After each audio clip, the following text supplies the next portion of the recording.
huge welcome to the Sage for this incredibly important debate, and I think it's wonderful to see so many of you here. I know a number of people, when they started to think about the referendum, were not quite at the level of interest that we've got today, and to see it rising and to see the interest shown is absolutely superb. And we, as the Chamber of Commerce, are delighted to work with Sage to help get this debate out and try and help people make their minds up.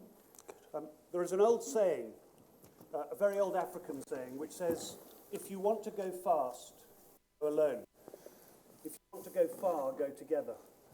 And I think that says a lot of it, because people are making those sort of thoughts at the moment as to what they need to do. And the North East has much of it in a very different place than some other parts of the country. We all know only too well we're the only region with a positive balance of trade, but more than that, we export almost twice as much of everything that we make and do as other parts of the United Kingdom. So our relationships with Europe and indeed the rest of the world as part of Europe is very, very important to us. We're also a region which is one of the few parts of the country that is a net beneficiary of European funding. So changes to that would make more of a difference here. And the third thing which I think is important is that we are one of the few parts of the United Kingdom where our population is static. And that means that we have not had some of the impacts from immigration that other parts of the United Kingdom have experienced, and we see that debate very differently. So a lot of the issues that people in the North East are seeing on national television are being played out very differently here in the North East. And our own surveys, and we've done 3 over the last 12 months, have shown a fairly consistent level amongst our members. And our members reflect businesses from the very largest to the very smallest in every single corner of the North East, with about 2 times as many suggesting that they will vote in as out. All 3 times we've been almost 60% voting in, almost 30% saying that they'll vote out, with about 10% undecided. And I think events like this are so crucial for the undecided to help people decide, because our plea to everybody is that this is an incredibly important debate and we need everybody to vote and everybody to use that fantastic democratic right but also responsibility that they've got. So I hope, from my perspective, on behalf of the business community to which this debate means so much, that today helps you to decide whether you want to go fast or to go far. Thank you very much. Thanks, James. Thank you very much, James, and good afternoon. I'm Stephen Kelly from Sage. Thank you to everybody who's joining us today, both in the room and around the world with our live stream. It's another big thank you to our panelists and our chair for coming to share their views and their insights. Now, we're very excited to be partnering with James and the NECC to put the small business voice squarely where it deserves to be, front and centre. Now, back in February, I was disappointed, candidly, with the quality of the public discourse. So Sage held its first EU debate to address the questions of small and medium businesses. Now, fast forward 3 months today, and we're considering this momentous decision for Britain. I'm still disappointed. And sometimes in the debate, I'm outraged, probably on behalf of you all, with the quality of discussion, but it is improving.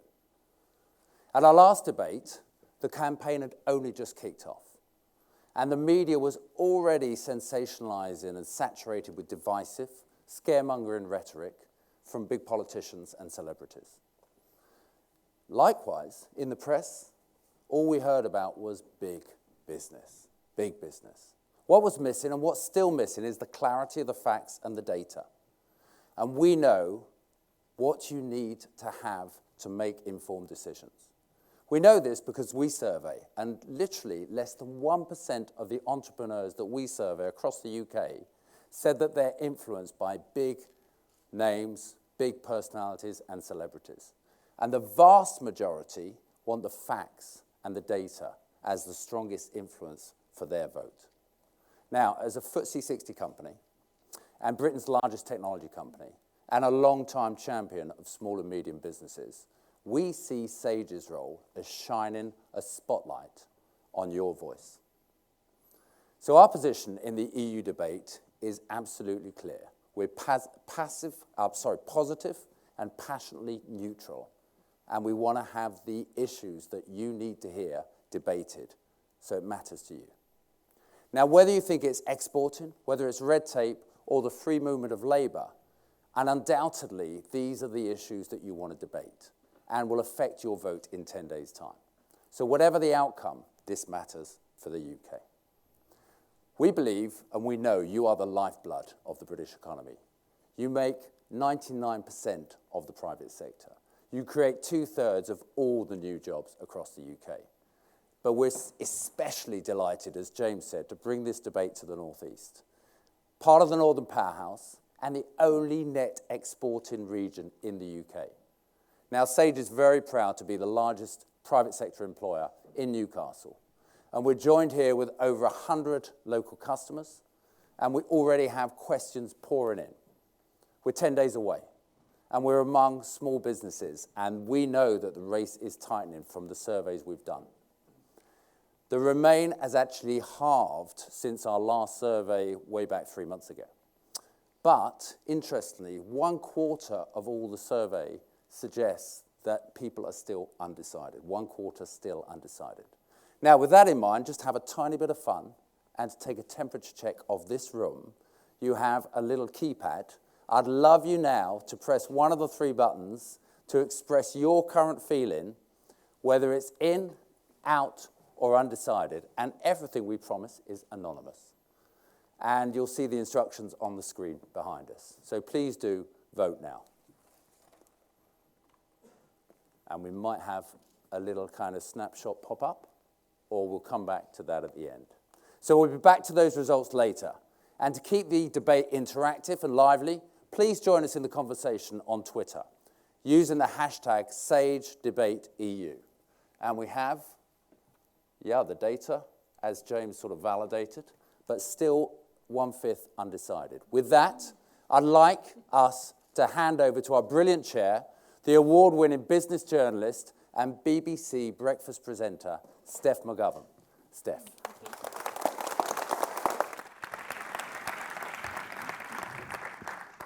Good afternoon, everybody. It's really lovely to be here. I've been doing quite a lot of these debates, as you can imagine, a lot of them down the south, so it's fantastic to be up here in my home area to hear what you all think on matters. As you know, I present the breakfast news on Business TV, so the business news on breakfast TV even, and I've been out and about looking at the EU referendum. I'm calling it now the never-endum.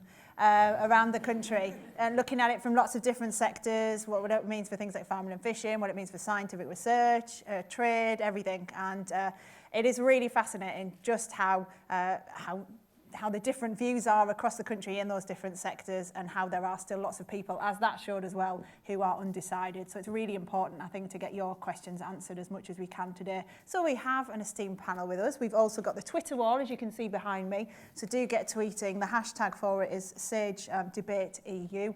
If you have any questions and you're too afraid to put your hand up, you can pop them up on Twitter up there, and I will come to them through my iPad here as well. So let me tell you who we have. On my far left here, we have Andy Saunders, who is the North East Chairman of Business for Britain. Andy's a chartered accountant and practising financial director. Next to him, we have Viscount Matt Ridley, who's an author, journalist and businessman, who also sits on the Science and Technology Committee in the House of Lords. Those are our Team Leave side of the debate. On the Remain side, we have, on my far right, Lucy Armstrong, who's Chief Executive of The Alchemist. Lucy formerly worked in private equity and now works with high-growth, mid-corporate businesses to accelerate their success. And next to Lucy, we have Herb Kim, founder and CEO of Thinking Digital Limited, which produces the Thinking Digital Conference every May. Since its founding, the conference quickly grown to become one of Europe's best-known events of its kind. So, an esteemed panel with a mix of experience there and lots of questions that I know you want to put to them. And thank you as well for the questions that have already been submitted. What I want to start off with is for each of them to essentially set their stall on why they think we should stay or we should leave.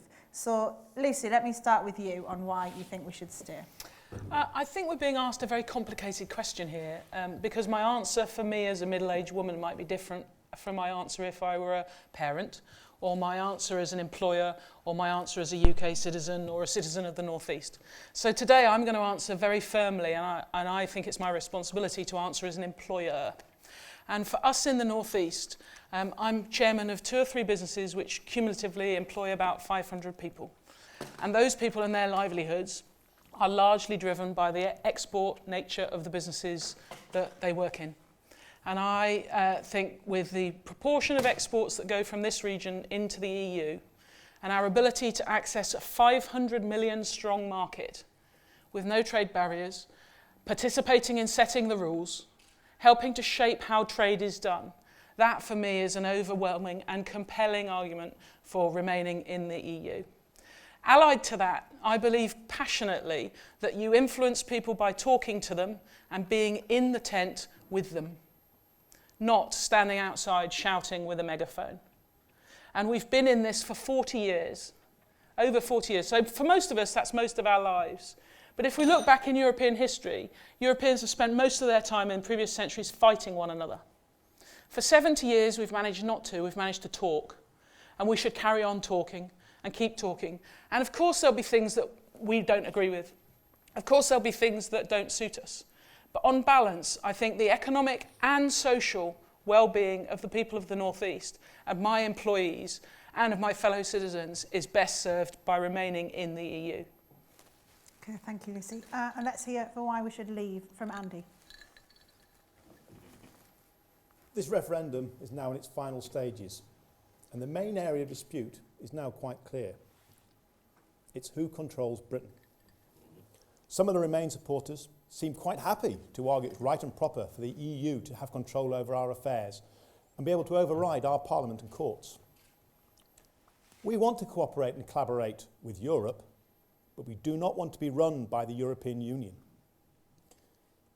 We want the opportunity to retake our proper place in the world and cooperate, collaborate, and more importantly, trade with 7 billion people and 170 countries of the world. I say, take control. Let's take control over our regional aid. Let's take control over agricultural support. Let's take control over our trade agreements.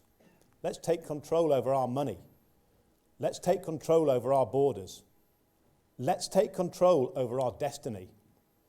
Let's take control and ignore the naysayers who do not think we can control our own affairs for the benefit of our people. Vote Leave on 23rd of June. Okay, thank you. Herb, for staying in. Yes, thank you.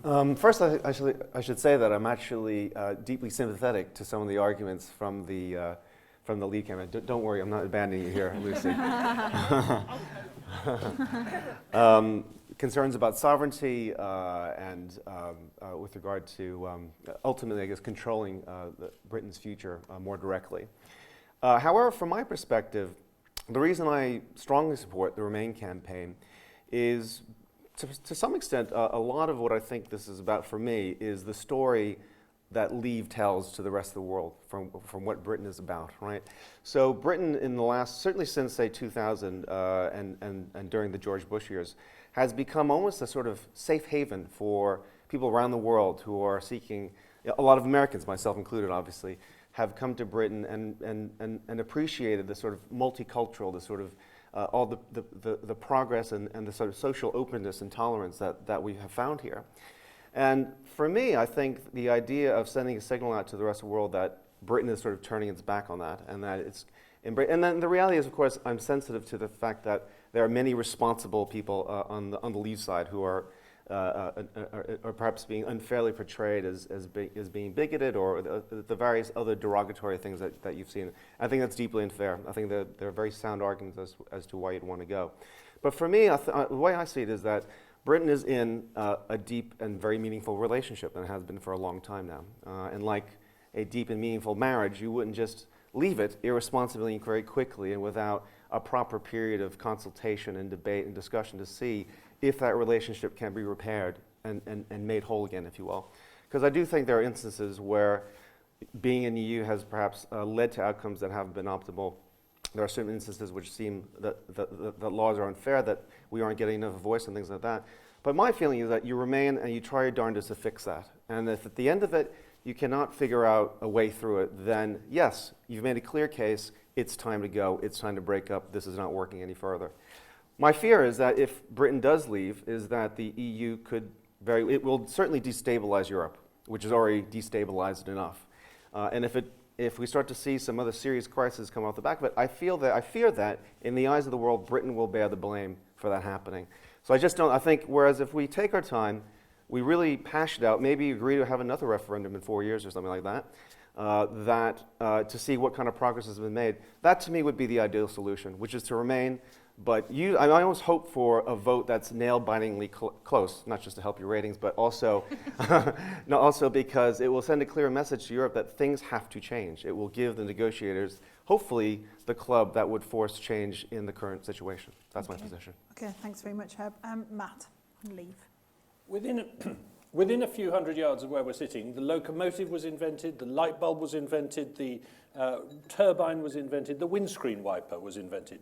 Tyneside led the world in innovation for many centuries, and it led the world in commerce too. A great proportion of the shipping on the planet was built here at a certain time. And that's no longer true. We are a very innovative region, a very exporting region, as we've heard, but we are held back. Europe is falling behind in the most important industries, in biotech and in digital particularly. And although, despite the wonderful efforts of Sage, and Stephen mentioned them, the total number of European unicorns in the digital industry, that is to say billion-dollar companies, is worth less than half of Facebook alone. We have no Facebook, we have no Google, we have no Amazon, we have no Apple on this continent. Why is that? Because essentially the European Union is run in a top-down way with a bureaucratic surplus and a democratic deficit in a way that encourages the antagonism to innovation, to change, and is essentially driven in the interests of existing big companies and against the interests of small companies, of disruptive, innovative, and changing companies. And don't take my word for it. Marcus Behrer, Director General of Business Europe, said the other day, technological progress is often hindered or almost impossible in Europe. And that, of course, is why Europe is stagnating while the rest of the world is moving ahead. Now, back in the 1950s, 60s, or 70s, it might have made sense to focus on what you might call regional preference, to have a closer trading relationship with your immediate neighbors than elsewhere. But since then, we've had container shipping, the internet, budget airlines, and the collapse of tariffs under the WTO, which means that it's just as easy, often easier to do business with the rest of the world. So I think we need to graduate out of what is effectively like the imperial preference system we had 100 years ago, which is a European preference this time, and look at the whole world as our opportunity, because Britain has an extraordinary opportunity in this century. We're linked to the rest of the world by language and law, by history and habit, and by a long commercial trading position. So I think we have the chance to rejoin the world and get out of a European backwater. Okay, thank you very much. Just picking up on some of the things you were saying there before we move on to your questions. Herb, I was really interested to hear you say about this deep and meaningful relationship, how we need to look at repairing it, and essentially, if we need to, have another referendum in 4 years. Mm-hmm. The uncertainty of that would cripple the economy, wouldn't it? No, I think it would send a really positive message that we realize there are problems with the relationship, but that it's going to be business as usual, and that we're going to work really hard together to try and get everyone back on the same page. So how do you do that? How do you make the relationship better? Because surely that's what the politicians have been trying to do, and it hasn't worked. I don't actually think that a lot of people are heavily engaged in that debate. I actually think that one positive thing that's come of all this is that, myself included, I spent most of the weekend talking to Leave and Remain supporters, and about the realities of what we got here, and whether or not Britain really does want to. I mean, because there is an in or out option, right? There isn't a work harder to try and fix this thing option, if you will, right? So I think that with a lot more political support behind fixing what we've got, I think you'll actually see some progress. I think if negotiators on the European side realize, wow, we really got to fix this thing, or else they will go and possibly destabilize it. It'll also give, frankly, the EU some chance of actually being prepared for an actual exit as well, if should that happen. Okay, Andy, what do you think of that then, this idea of we can sort this relationship out, we don't have to leave to do it? If I go to my potted history of EU renegotiations, Mrs. Thatcher came in and handbagged them, and we got a rebate. Tony Blair came in and said, don't do it that way, you've got to be nice to them, you've got to cooperate with them, and gave away half our rebate. And then Cameron's come along and said, I'm going to go out and renegotiate. He had a Bloomberg speech, really set down a whole load of targets. He then won the election, which I don't think he expected to do, having offered a referendum, and said, I've now got to have a referendum. And he then went round, and there was sort of 6 months of nothing happening, but he was going round talking to the European capitals and said, hey guys, we read the Bloomberg speech, what can I get away with? And they went, nah, look, the European project is ever closer union. And he goes, well, we're not part of that, we don't want to be part of that. And actually, sort of, he came away and came up with 4 aims, which he then said he just about achieved, and actually then promptly never spoke about it again, because everybody realises that it had no effect whatsoever. So you're now in a situation where people keep popping up and saying, we'll renegotiate. Look, the people in Brussels and the people in the European capitals, they're in the Eurozone. To make the Eurozone work, they have got to have a stronger central European government. Every economist you talk to make the Eurozone work, they've got to do that. The 5 Presidents report, written by the 5 presidents of the 5 European institutions, don't ask me to name them all because I can't, wrote it down a year ago.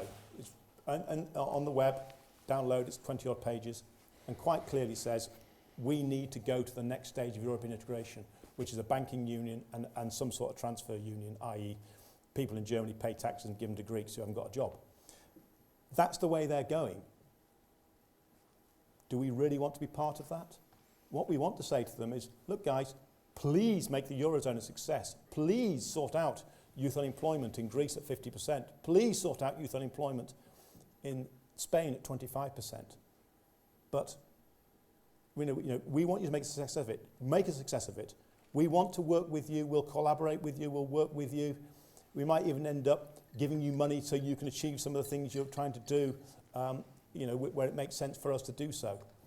But do we really want to be part of that political union? No, we don't. So let's let them get on with it, move aside, do an overarching agreement between Britain and the European Union, and then go out to the rest of the world where actually our trade is growing, it's falling in Europe and it's growing in the rest of the world, and make a real success of that. We can do that, and we should not be frightened of it. Lucy?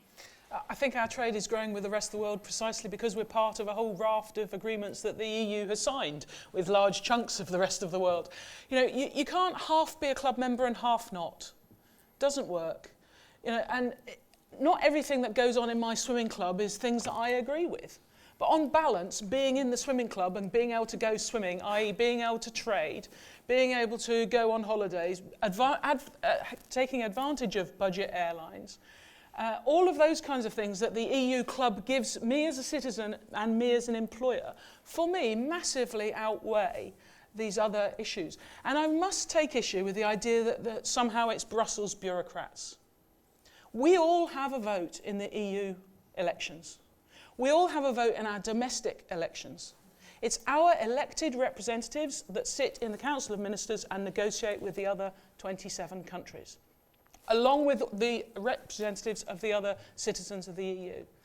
Moreover, most importantly as a business person, there's a business in Peterlee where I was a non-exec. We make electrical testing equipment. We probably test all the stuff that's in this room. Our technical manager, this is a business that only employs 120 people, our technical manager sits on the EU rule that sets the standards for electrical safety equipment across the whole of the EU. We leave, he isn't in that room anymore. The standard that will be set, the CE mark that will be set, will have no British influence whatsoever. But any British company trying to sell to the EU will have to meet that standard.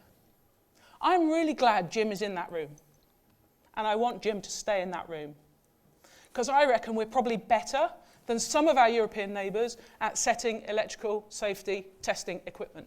And I have confidence that I know a bit about that, and I suspect in your businesses you know that we're pretty good, you're pretty good in your areas too.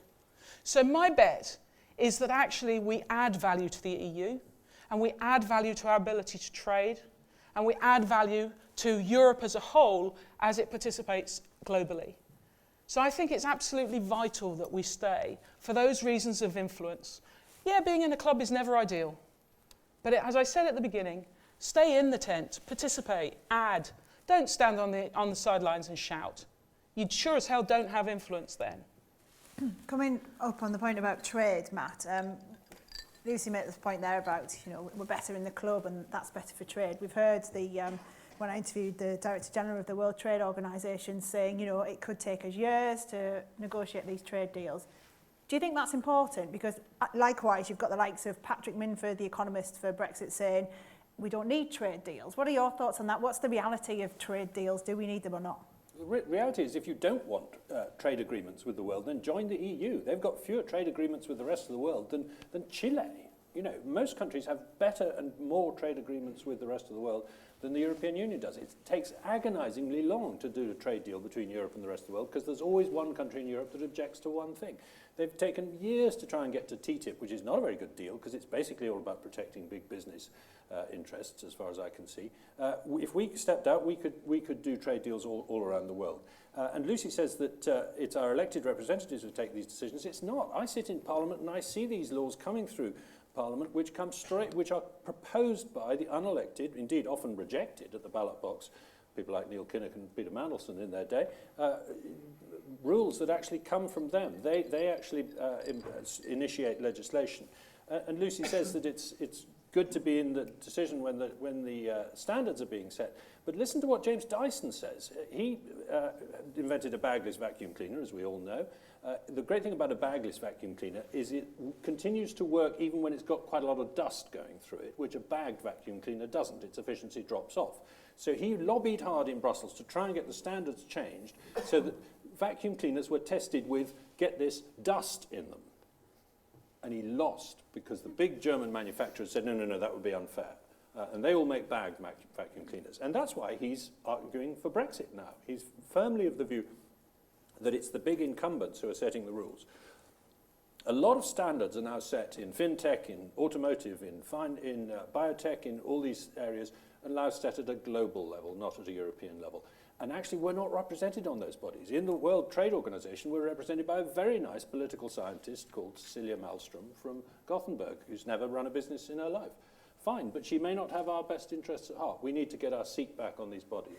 That brings me to a question which Anthony has tweeted about regulation and this very point. Herb, let me put this to you. Is the EU's over-regulation stifling startup growth in the UK, especially the North? With regard to digital companies, I would say they're overwhelmingly in the Remain camp. I've certainly not come across anyone complaining about an EU regulation preventing them from doing business. Perhaps the EU just hasn't caught up with technology companies quickly enough, I don't know. But I would say on the flip side, though, that one of the biggest factors that's fueled, or it's credited to fueling particularly London's tech growth, but I'd say the UK more generally, has just been the influx of talented, particularly Eastern European engineers.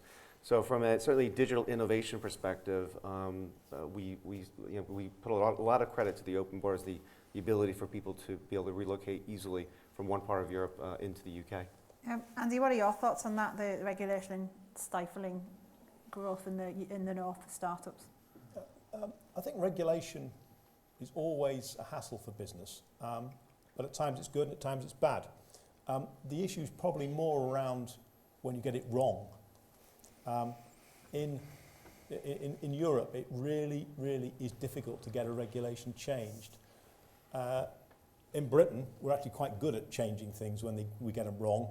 We either change the government and they change it, or something else changes, the minister changes, and things change. I think the one I always look at is the Clinical Trials Directive, which 10 years ago just about killed off clinical trials in Europe, and it took them 10 years to change the rules. The other one on tech businesses, there was an interesting one around the VAT. If you export to another European country, and you're supplying to other domestic users, not businesses, if you're exporting goods, you charge them VAT. On digital items, obviously, the people were very worried that people were dealing through the net and they're sort of missing out on the exchequer. So they then said, great, lovely. What we'll have to do is you'll have to set up a VAT account in every business, every country you're selling to. So if you're selling to Germany, you set a German VAT account up. And then they sent the de minimis, what level of trade before you get to that level. In the UK, it's £70,000 to £80,000 before you have to register VAT. The European Union managed to set that at 0. So if you're a digital company selling something electronically to Germany and you get one customer, you've got to go set up a VAT account up in Germany. And same with Austria, same with 27 other times. Really? And that took some real change. I think it did get changed, but there was a real change. Now, what happened is our ministers missed it. And it really was difficult and almost impossible to change. And that's the issue around small businesses. Most of the regulation stuff has actually been done, and the standards have just about been done now. But actually, only 6% of our small businesses only 6% of the businesses in the UK actually export. So, we're big enough, we're the 5th biggest economy in the world, we can set our own regulations. And where it suits and where it makes sense, we'll do it with Europe. But we'll also do it on the global organisations, where it makes sense for automotive, etc. But picking up on that VAT point, I mean, that is annoying and that's frustrating. But how would that be different once we'd left the EU? How would that be different? If you wanted to trade with Germany, you'd be required to set up a VAT point in Germany. If you wanted to, so it's not actually, by leaving the EU, we don't change that problem. What we do is we stop being able to influence changing it in the future. Because our European neighbours will gaily carry on doing what they're doing without our voice saying, we don't think this is very sensible. We actually have a question which is around this point from Audrey, so should we get Audrey to ask it? Audrey McNaughton, yeah, we'll just get a microphone to you there. Can you hear me? Yeah. We're actually an exporter of services within Europe, and as part of the European agreement, we don't charge VAT on our services. It's quite a straightforward system, actually.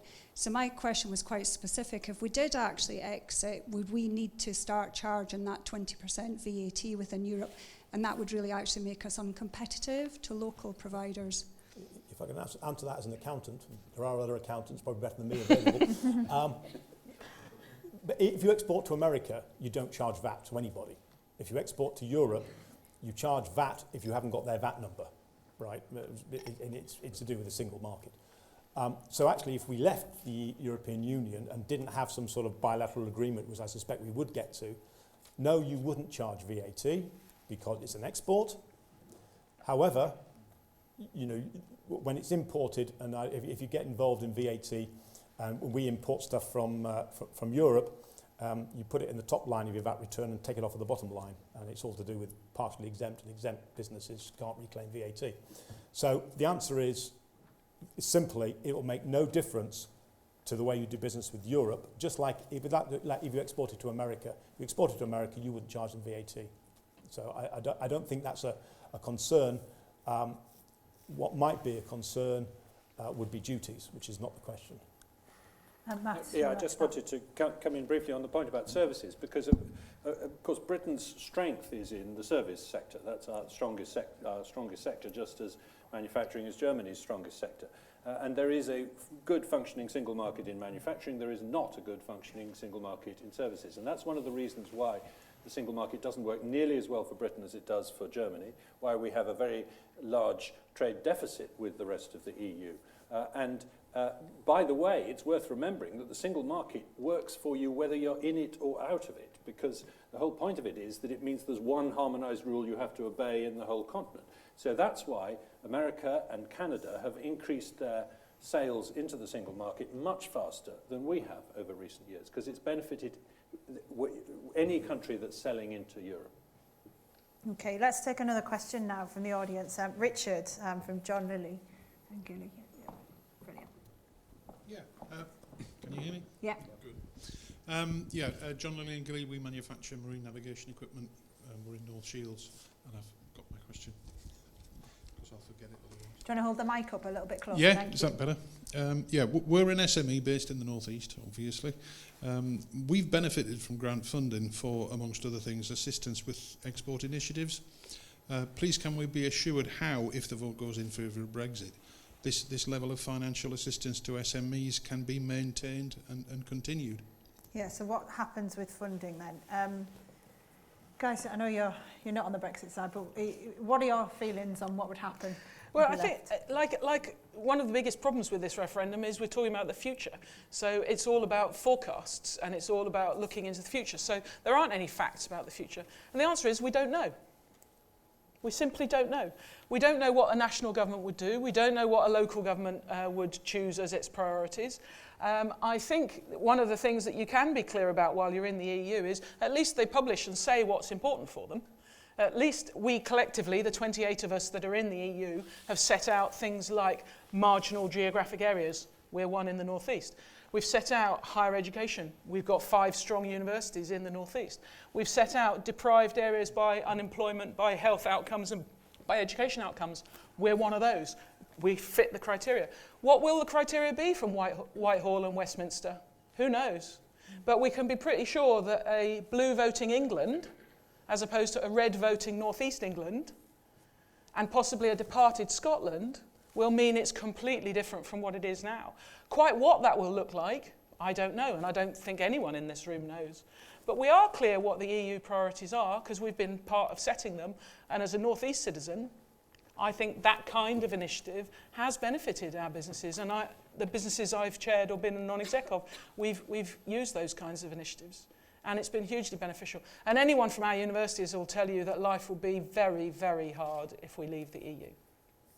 Matt? It's worth remembering that every single penny that comes to you as a grant started here and went there and came back, minus a big chunk. Because we do owe the European Union £350 million a week. It's actually 367 million if you look it up in the Pink Book. Now, it's true that some of that automatically comes back through the rebate, and some of it comes back through grants like yours, but about 10 billion of it stays in Europe and we never see it again.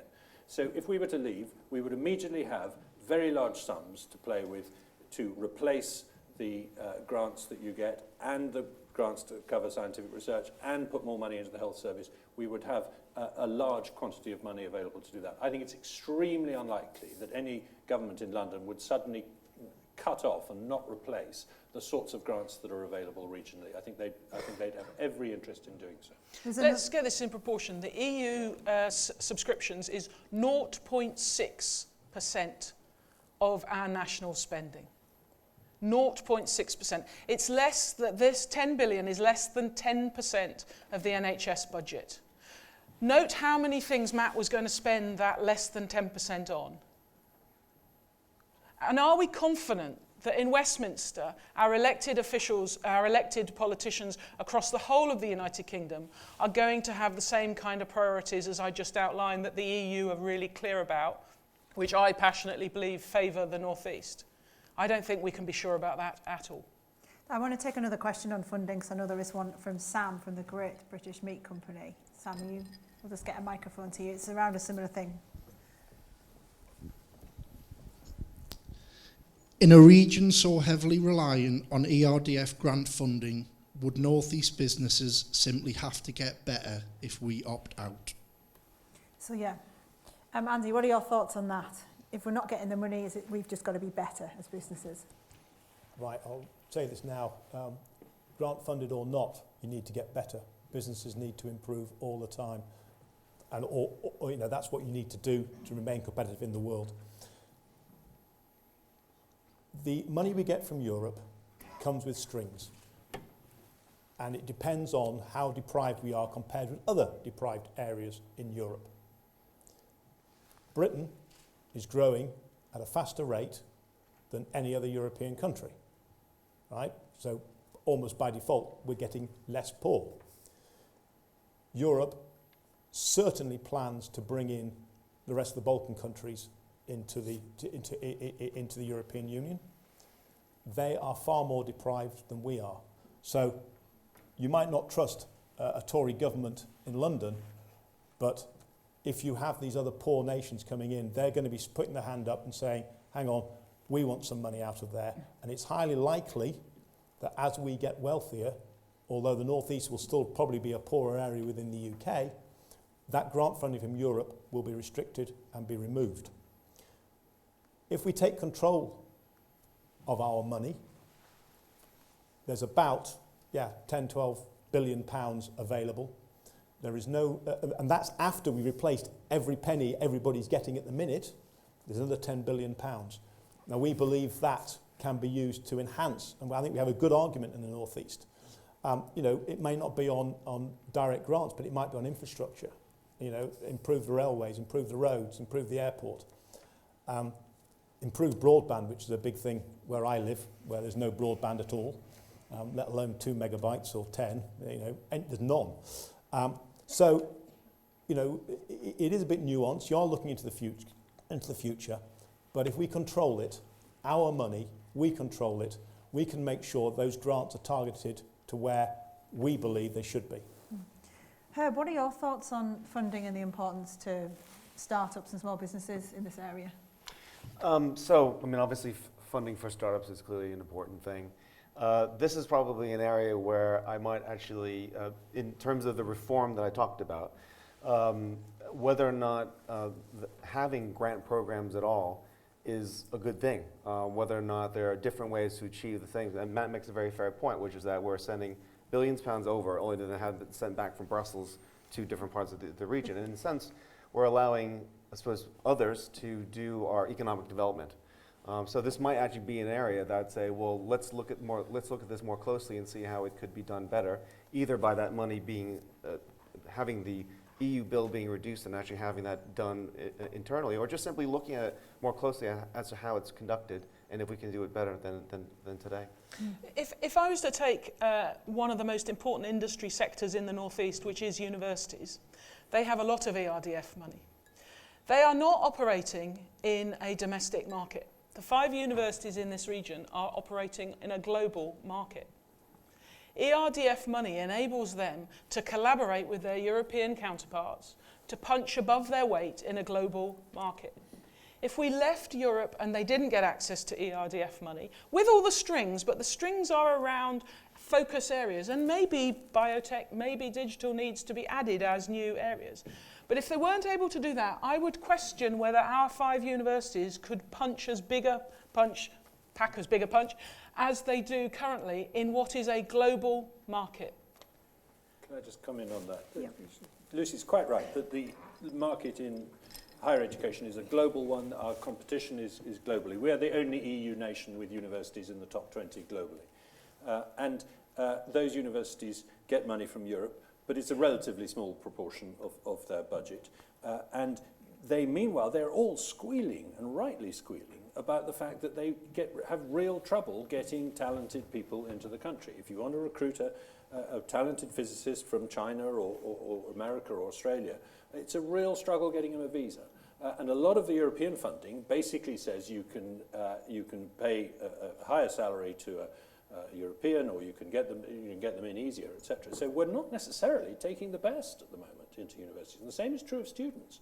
A student from Spain can come here for free, and a student from Argentina can't. So we are cutting ourselves off from a supply. We've got to be taking the best in the world into our universities in terms of people. And at the moment, we're not. We're discriminating on the basis of nationality rather than on the basis of skill. On that point about free movement of people, the Remain side would argue that by leaving the European Union, that would be harder for people to move around, and that everybody would need to have a visa in order to come here, not just people from outside the EU. I actually think that it would get easier to get people from outside the EU, because at the moment we're really clamping down very toughly on Indians and people like that. Even if they've got great qualifications, even if they're engineers or physicists, it's a real struggle to get them a visa. Why are we doing that? Because we made a pledge to get migration down. We can't get EU migration down, so we're trying to get non-EU migration down.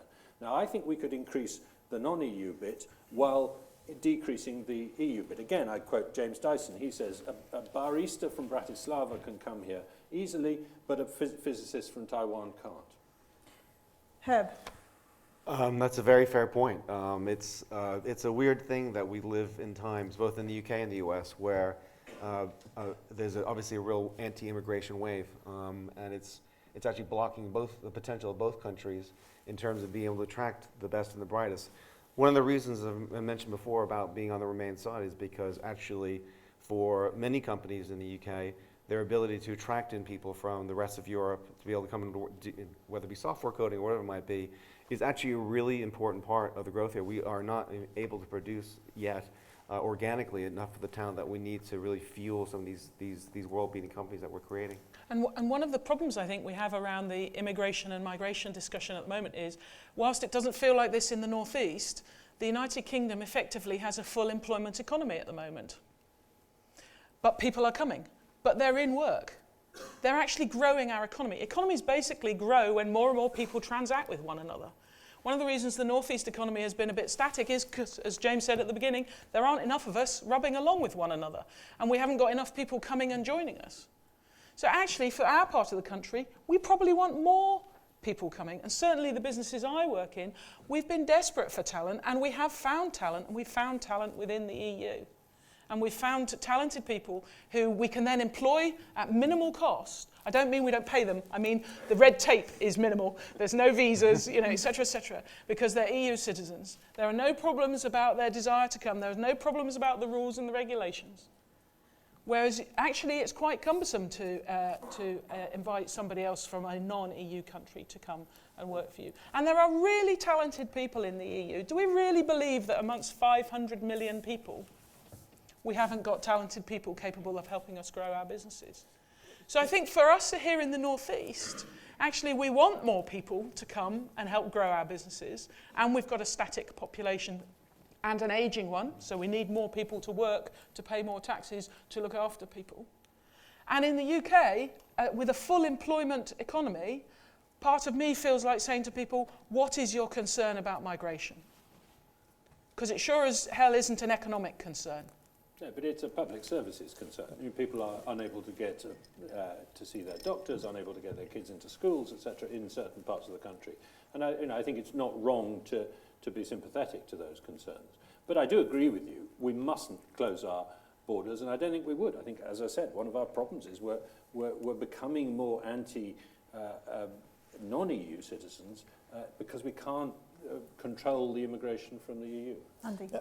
I think the point there, saying, well, we should go to Europe. We actually should go and get the best from the world, not just from Europe. A few years ago, a projection on population came out, and it was, what's the population of Britain going to look like in 2040? And it's driven sometimes by, we live longer, thank you NHS, we all live longer, but actually primarily by migration. 80 million people from about 60 million. Okay, fine. The GDP actually makes us fourth biggest in the world because we overtake Germany. Fine. What does that actually mean? Well, that means the built environment, the cities, the towns, the villages, the hamlets, the farmsteadings, the airports, the railways, the motorways, all have to get a third bigger. There's not a third more land, so everything gets a third bigger. And that's probably my reason why I would like to control migration. Not stop it, but let's go around the world and find the best. Our universities are starting to drop down the university rankings. And one of the reasons is they cannot attract the best from around the world anymore.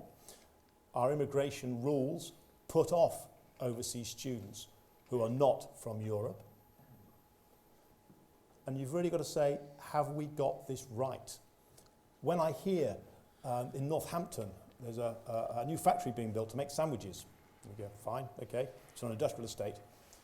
And it's employing 400 people. And the councillors who are giving this plan said, where are these 400 people coming from? We don't have 400 people spare. And said, oh, don't worry, we're bringing them in from Hungary. And I just thought, well, hang on, that's a bit strange. There are 400 people in the UK who would like a job making sandwiches. It might be a bit further north, 100 miles or so, might be Liverpool, might be Teesside. And he just went, but because of that we have this unlimited and open borders with our European neighbours, it just felt wrong to me. It really did. And I heard something about Merthyr Tydfil, and I thought, oh, okay, interesting. And it was on BBC Breakfast, on Radio 4, and they went there, and all I know about Merthyr Tydfil, it's an unemployment black spot, and huge problems because of the closure of the mines and the steelworks. And they were going around these factories and they were full of Polish people. And you went, hang on. And what was actually happening was that the people would get up and go in the valleys had actually left the valleys.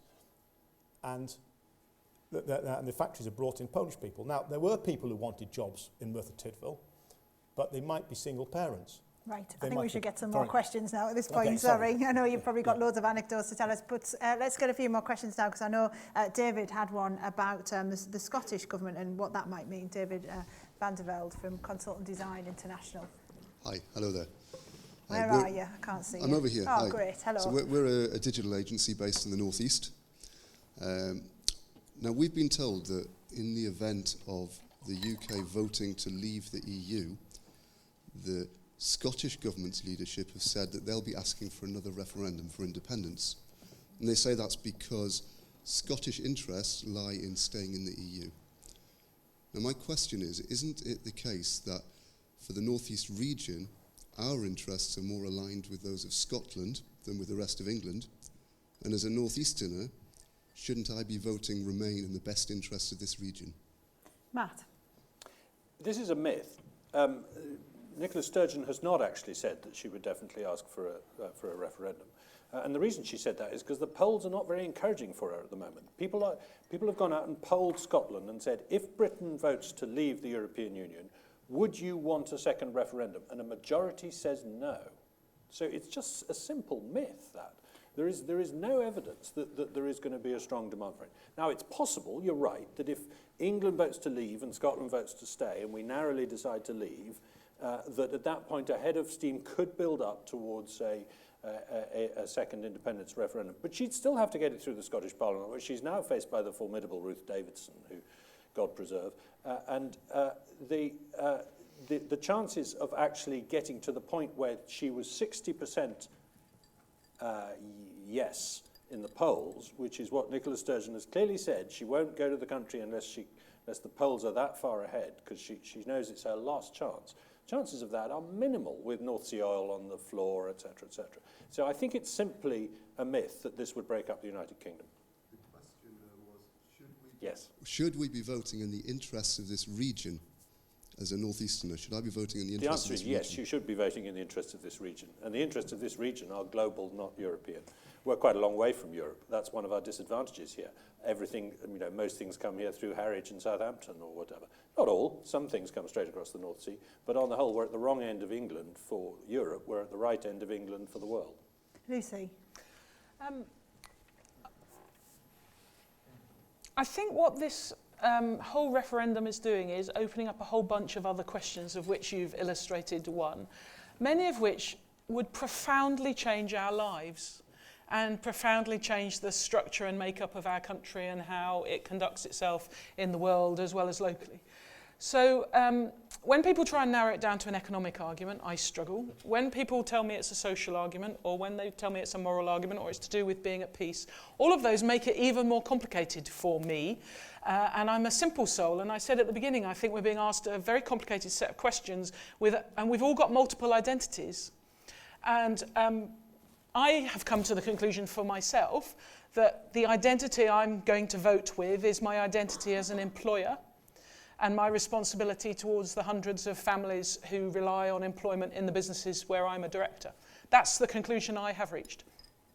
I reached that as a Northeast director of companies, and so my answer is yes, I vote to remain. But I do think if you think that being English is more important than being Scottish or being British, then you may come to a different conclusion. If you think being European is more important, if you think your own financial well-being, if you think your access to education, if your views on migration, your views on ethnicity, and that's why this is so hard. It's so hard because we're actually being asked something that will have a profound impact on nearly every aspect of our lives. Let's take some more questions at this point. We've got one from Laura, which is a great one. Laura White-Laws. Hello. My question is quite a general one. If Brexit occurred, how would our region look in 5 years' time? So what would the North East look like in 5 years' time if we left the European Union? Andy? stronger and wealthier. Because? Because by that stage, I think we all accept there's likely to be some sort of disruption when we vote Brexit, right? And it all depends what happens on Friday afterwards. David Cameron does a screeching U-turn on the steps of 10 Downing Street and says, right, I accept the will of the British people, and I'm going to negotiate a free trade deal, and we'll have, don't worry, we'll sort it all out with the European Union. And Angela Merkel effectively says the same thing. I don't think John Paul Juncker would, because he doesn't believe in elected politicians actually representing their people. So if that happens, the uncertainty is very low. We then carry on the way we are. By then, we will have left the European Union. We will still have a free trade deal. We will still be dealing with as much as we are now. But by then, we will have done free trade deals with our biggest trading partner, which is America.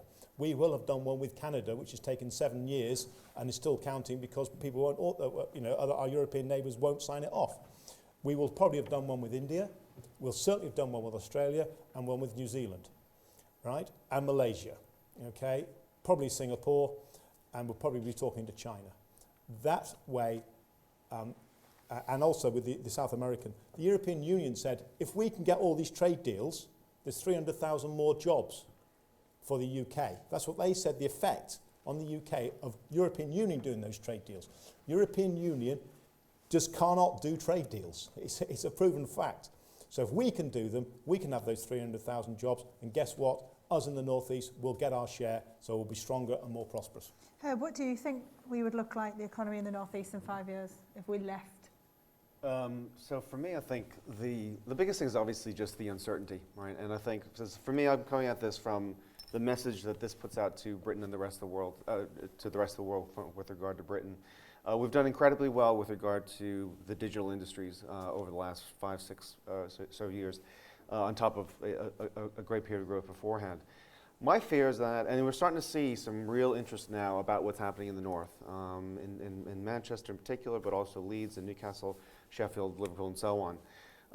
My fear, and not just from London, it's also from people in the States, in other countries as well, is that the uncertainty will just simply put a stop to that while people wait to figure out what does this really mean for Britain and its place in the world. But isn't that only short-term pain for potentially long-term gain, though? Depends on how all these wonderful trade deals that are magically going to appear in the next few years will turn out. We don't know, right? What we do know is that it's imperfect, what we got today, but it does seem to roughly work. Does it need improvement? Clearly.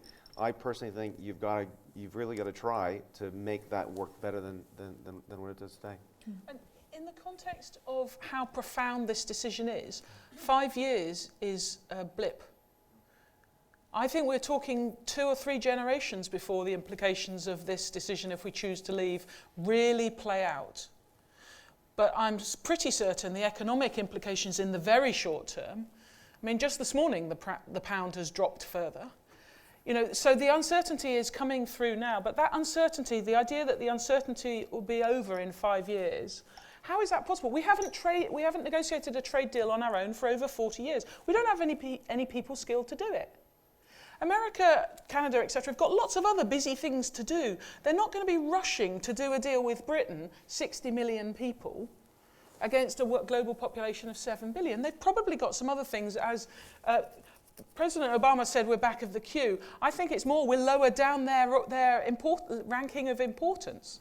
It's not just that we're at the back of the queue. We just don't matter so much when there's just the 60 million of us. So I think 5 years, I don't know what it's going to look like, but boy, it's going to be very uncertain. But the ripples, and they might be quite profound, more like tidal waves, I think are going to run for 10, 20, 30 years. You mentioned, though, the pound. That's good for our exports if it falls. It is in the short term. It is in the short term. But actually, yes, we export in this region, but the UK as a whole imports more. Mm. And actually, as the pound drops, for those of you who like going, again, this is why it's different for businesses than it is for individuals. Individuals who want to go on holiday, suddenly holiday gets a lot more expensive, besides whether you're going to need a visa or whatever to go on holiday, but it's going to get more expensive. But if our exporters are making more money because the pound is lower and we're able to sell more abroad, they'll have more money to be able to spend on holiday.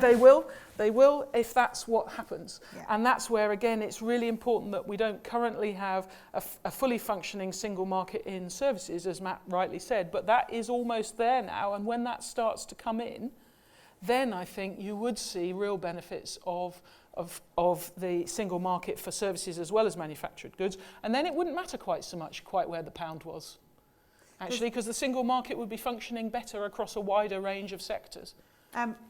Go for it, Matt. Just 2 points quickly. First of all, coming back to something Herb said earlier, I think it is important to realise that this is a once-in-a-lifetime decision. It's a yes or no thing, that there's no second chance at this question. And certainly, if my side loses this argument, I will pack up and go home. I mean, I don't mean that literally, I just mean I will not raise it again. I said in Parliament that I would do that if the playing field was level, and I don't think it has been very level with the government spending £9 million on a leaflet, but I won't make a fuss about that. And I think that's true of most people on my... Okay, I did just make a fuss. And as for how the region will look in 5 years' time, I've no idea, and it could be much better than it is today. It could be a little bit worse, I don't know. It will mainly depend on other factors.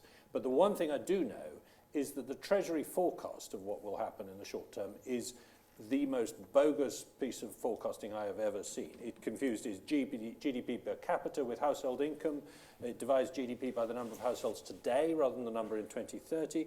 It ignores the cost of EU regulation and it omits any savings on EU contributions. And it assumes that once we're outside the EU, we still pay the EU's external tariff on imports from other parts of the world, which is mad. Of course we wouldn't. We would be able to buy, for example, basmati rice from India. It is charged a 9% external tariff to come into Europe in order that Italian rice protectors are protected from rice growers are protected from competition. We wouldn't have to pay that. We'd be able to get cheaper imports from elsewhere in the world. So I personally think that we will see net benefits all round. I know that we've practically run out of time, but there's one question I really want to be asked as well, because I think it's really important. It's about not which side you're on, but more engaging people. So is Caroline Theobald from the Bridge Club around, just around how we engage more people in this whole debate? Go for it. Yes, it's where both Stephen and James started, actually. The real importance of whoever you are. Businesses don't have votes, the people who work in them do. And so really it's how can we encourage, or how does the panel think that we can encourage business organisations to engage with their workforces to make the issues clear so that they use their vote wisely on the 23rd. And we've heard big companies like, for example, BT was in the news again today because they sent out lots of letters to their employees. But that can go either way, can't it? Because I know some people who work for BT who said, because my boss has told me to vote this way, I'm voting the other way. So it can go either way. So just as a final thought from each of you, just on that engagement point that Caroline makes. Lucy, what are your thoughts on that? More things like this.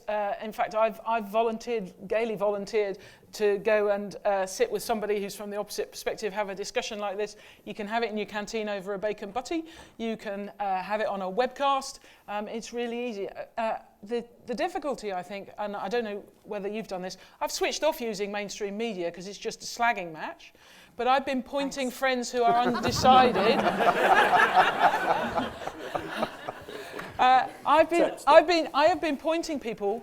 This is where I'm nice. I've been pointing people to the BBC referendum website. There's a Q&A in there that's really informative, unbiased, the reality check bit, because the politicians are just trading insults, and it's not the broadcasters' fault. They have to give the balanced perspective, and the facts, though, the few facts. Because we're talking about the future and it's all about forecast. People are desperate at least to get some baseline facts. So I've been encouraging people to look at that to start with and then to have discussions like this, whether it's half a dozen of you or 50 of you, it doesn't matter, but encourage people to talk about it. I'm doing a book group later this week. They're surrendering their books in favour of having a session talking about the EU. Yeah, really good. And for you guys, what are your thoughts on engagement? Well, most of the people I know on the shop floor, if the boss says one thing, they'll stick two fingers up. That's maybe the people I work with. Where you're the boss by any chance?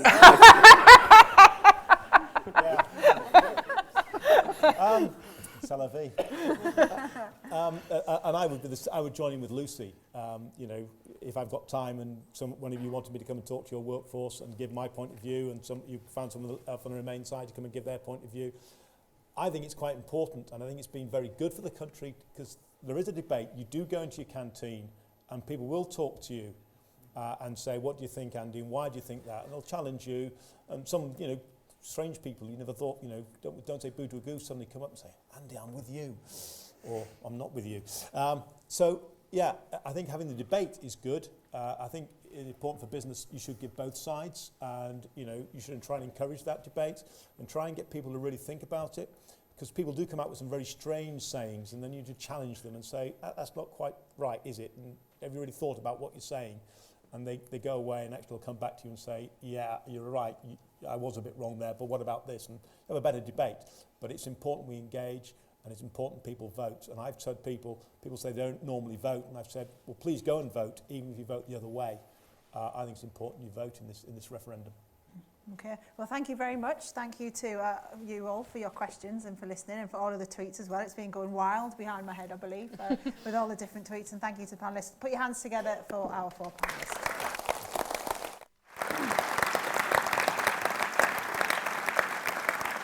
So, the moment of truth. Stephen Kelly's going to come back up and you're going to vote again. See if any of you have changed your mind. Stephen. And thank you, Steph. And thank you to our panel, which I think has been a really informative, insightful, lively and engaging debate. It's brilliant for me to hear the views of you, our customers, and to see directly what are the answers that you want. So thank you again to our panel, as Steph said, for your passion and your insight.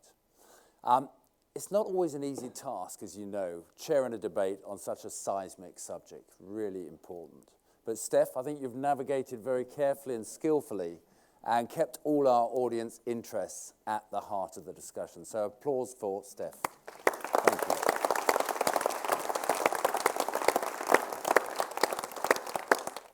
And a huge thanks to James and the NEC. James is our Chief Executive from the NECC for partnering with us to make this happen today. And also a big thanks to the Sage Gateshead and Abigail and her team for their use of this iconic arts and cultural venue in the North East. It's fantastic. And a final but pivotal thanks to yourselves for the small businesses that you've taken time out of your busy days, and the guys who are online. I hope now, and actually I'm very confident based on the discussion, that you'll be better equipped to reflect and ultimately cast your vote in 10 days' time. And on that note, I'd like to do what Steph said and get your voting pads out and vote again. The instructions are on the screen. So as before, whether your opinion's changed, in, out, or undecided.